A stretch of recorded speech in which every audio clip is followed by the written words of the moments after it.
The 17th of Tammuz is a fast day commemorating the fall of Jerusalem, prior to the destruction of the Holy Temple. This also marks the beginning of a 3-week period of mourning, leading up to Tisha B'Av. The purpose of a fast day is to awaken our sense of loss over the destroyed temple and the subsequent Jewish journey into exile. Agonizing over these events is meant to help us conquer those spiritual deficiencies which brought about these tragic events. Through the process of teshuvah, self-introspection, and a commitment to improve, we have the power to transform tragedy into joy.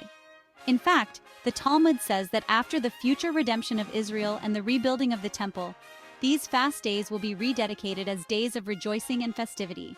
For as the prophet Zechariah says, the 17th of Tammuz will become a day of joy to the house of Judah, and gladness and cheerful feasts.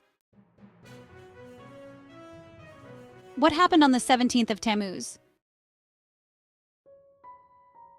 5 great catastrophes occurred in Jewish history. On the 17th of Tammuz, Moses broke the tablets at Mount Sinai in response to the sin of the golden calf. The daily offerings in the first temple were suspended during the siege of Jerusalem, after the Kohanim could no longer obtain animals.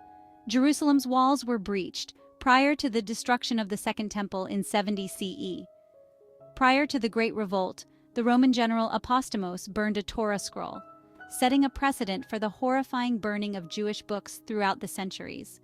An idolatrous image was placed in the sanctuary of the Holy Temple, a brazen act of blasphemy and desecration. Originally, the fast was observed on the 9th of Tammuz, since that was the day Jerusalem fell prior to the destruction of the First Temple in 586 BCE.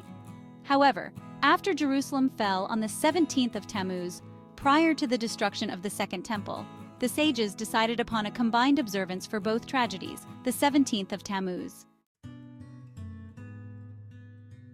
How do we observe the 17th of Tammuz? No eating or drinking is permitted from the break of dawn until dusk. Pregnant and nursing women and others whose health would be adversely affected are exempted from the fast. Should the day coincide with Shabbat, the fast is delayed until Sunday. Bathing, anointing, and wearing leather shoes are all permissible. The Anenu prayer is inserted into the Amidah of Shararit and Minra by the Razan. Individuals insert it in Minra only. Slirot and Avinu Malkeinu are recited.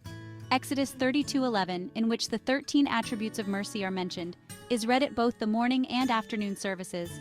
Isaiah 55:6-56:8, which discusses the renewal of the temple service, is read as the Haftarah at the Minra service.